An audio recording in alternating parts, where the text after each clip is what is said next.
Good morning বন্ধুরা, মিতুর সংসারে তোমাদের সবাইকে স্বাগত জানাই। এখন সকাল 6টা মতো বাজে, আর আমি ঘুম থেকে উঠেই প্রথমে জানলাগুলো খুলে দিয়েছি। আর দেখো, এটা হলো আমাদের পূর্ব দিক। পূর্ব দিকে দেখো সূর্যটা কি সুন্দর ঝলক দিচ্ছে, তাই না? এটা হলো আমাদের পূর্ব দিক। পূর্ব দিকে এই জানলাটাও বেশ বড় একটা জানলা আমাদের। এই জানলাটা আমি বলেছি একটু বড় রাখতে, কেননা পূর্ব দিকের প্রথম সূর্যের আলোটা যাতে ঘরে এসে পৌঁছায় বেশ অনেকটা, তাই জন্যই বলেছি বড় দিতে। আর মেয়ের যেহেতু স্কুল আছে, তাড়াতাড়ি করে কাজবাজ সেরে মেয়েকে স্কুলে পাঠিয়ে দিয়ে তারপরে নিজের মতো কিছুক্ষণ সময় কাটানো যায়। তাই আমি সকালবেলা উঠে ঘরটর ঝাড় দিচ্ছি। আজকে আর ঘর মুছবো না, কেননা রোজ রোজ ঘর মুছতে প্রচণ্ড কষ্ট হয়, উপর নিচ দুটো মুছতে। তাই আজকে আর মুছবো না। আর ছাদের ওপরে গেছিলাম।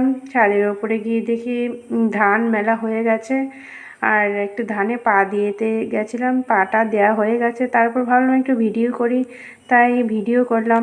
দেখো আমাদের ধান মেলে দিয়েছে ছাদের ওপরে। আমাদের বাড়ির ধানের চাল দিয়েই ভাত খাওয়া হয়। এই দেখো ছাদের ওপরে ধান নেটের উপরে মেলে দিয়েছে। কেন বলো তো? নেটের উপরে মেলে দিলে বালি কাঁকড়া আসে না, আর ধানটা চাল যখন হয় তখন ভাতে মানে খেতেও ভাল লাগে। আর যেহেতু জল ছাদ দেওয়া নেই আমাদের ছাদে, ওই জন্য নেটের উপরে ধানটা সেদ্ধ দিয়ে দিয়েছি। এবার ধান মেলে যাব একটু মাঠের দিকে। চলো মাঠ থেকে ঘুরে আসি। এই যে আমি মাঠের দিকে যাচ্ছি।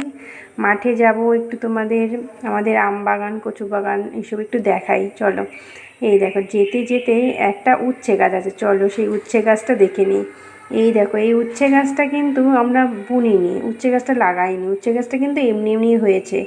আমরা আমাদের রান্নাঘর, পাশেই রান্নাঘর আছে, তো সেই রান্নাঘরের থেকে উচ্ছে ফেলা টেলা হতো, হয়তো পাকা পচা উচ্ছেগুলো ফেলা টেলা হতো, সেই পচা পাকা উচ্ছে থেকে দানাগুলো থেকে উচ্ছে গাছটা হয়েছে। আর দেখো গাছগুলোর মধ্যে কি সুন্দর সুন্দর গুঁড়ো গুঁড়ো উচ্ছেতে ভর্তি হয়ে গেছে।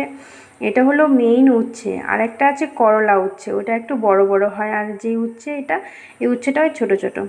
আরও আছে পাশে অনেক আমাদের আম গাছ আছে, চলো আম গাছ দেখাই। এই দেখো, এটা হলো আমাদের ল্যাংড়া আম গাছ। এই ল্যাংড়া আম কিন্তু খেতে ভারী ভালো লাগে, তাই না বলো? ল্যাংড়া আমের গন্ধটাই কিন্তু দারুণ, অসম্ভব সুন্দর একটা গন্ধ। হিমসাগর যেমন প্রচণ্ড মিষ্টি হয়, ল্যাংড়া আমটা কিন্তু অত মিষ্টি হয় না, একটা দারুণ মানে মুখে খাওয়ার লাগার মতো একটা আর কি আম। আমার তো বেশ ভালো লাগে। তোমাদের কার কেমন লাগে আমি জানি না, কিন্তু আমার কিন্তু বেশ ভালো লাগে। আমাদের বাড়িতে সব ধরনেরই আম গাছ আছে। ওই দেখো পেছনে একটা আছে হিমসাগর, তারপরে আছে আম্রপলি, কাঁচামিটেও আছে। কাঁচামিটের সিজন চলে গেছে, যখন কাঁচামিটে ছিল তখন কাঁচামিটে বিক্রিও করেছে, খেয়েছে। এই যে এটা হলো আমাদের ল্যাংড়া আম গাছ, সরি ল্যাংড়া নয়, এটা হলো আম্রপলি আম গাছ। আম্রপলি আম তো এখন পাকে না, সবার আগে পাকে হিমসাগর, তারপরে ল্যাংড়া, তারপরে আসে আম্রপলি। আর সেই মতো করে হিমসাগর যা ছিল বিক্রি করে দিয়েছে। আর কিছু আছে মানে ক্যাটকুট ছোটো মোটো আমগুলো আছে, এগুলো বাড়িতে খাওয়ার জন্য, তাই খেয়ে উঠতে পারছি না, এত আম আছে এখনও। তারপরে আসবে আম্রপলি। চলো এবার একটু আমাদের কচু ক্ষেত থেকে ঘুরে আসি। ওই দেখো, এটা হলো আমাদের কচু ক্ষেত। কচু সব তোলা হয়ে গেছে, আর বাকি আছে এইটুকুনি, বৃষ্টির জন্য তুলতে পারিনি। আর এইটুকুনি বাকি আছে বলে ভাবছি যে পরে তুলবে, সেই জন্য রয়ে গেছে। আর কচু ক্ষেতের পাশেই আছে একটা আমাদের কাঁকরোল ক্ষেত। ওই দেখো কাঁকরোল ক্ষেতে গিয়ে আরেকদিন ভিডিও বানাবো। দেখো কচু ক্ষেত, কচু ক্ষেতটা কিন্তু এটা কিন্তু গাটি কচু ক্ষেত। এটা কিন্তু যে আমরা কচু ইলিশ মাছের মাথা বা কিছু দিয়ে খাই, ওটা কিন্তু ওই কচু ক্ষেত না। এটা হলো গাটি কচু, যেই গাটিগুলো আমরা বিভিন্ন তরকারি দিয়ে খাই সেটা।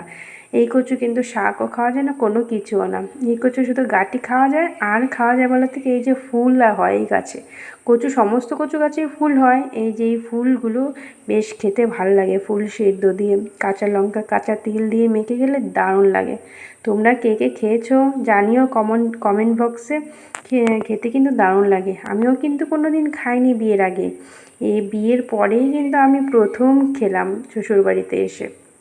আর পাশেই যে বাগান, এটা হলো আমাদেরই আম বাগান। এই আম বাগান, হিমসাগর, আম্রপলি, ল্যাংড়া সব ধরনেরই আম গাছ আছে। আর সেইগুলো হিমসাগর বললামই তো বিক্রি করে দিয়েছি কিছু, আর কিছু খাওয়ার জন্য রয়েছে। আর এখন চলো, গরমে আর ভাল লাগছে না, এবার মাঠ থেকে বাড়ি যাব। বাড়িতেই দেখো আমের ছড়াছড়ি, আমার খেয়ে উঠতে পারছে না কেউ। ঠিক আছে। আর ওই দিক দিয়ে আবার শ্বশুর ধান ভিজিয়ে দিচ্ছে, এটা পরের দিন আবার ভাপানো হবে। ধান একবার করে সেদ্ধ করে আবার পরের দিন আবার সেদ্ধ করা হয়, তো ডবল সেদ্ধ করা হয়, তাই আবার এটা ভিজিয়ে রাখছে, কালকে সকালে উঠে আবার সেদ্ধ করা হবে বলে। তাই ঠিক আছে, আজকে এই পর্যন্তই থাকলো ভিডিওটা। পরের দিন আবার একটা নতুন ভিডিওর সাথে দেখা হবে তোমাদের সাথে। ততক্ষণ অবধি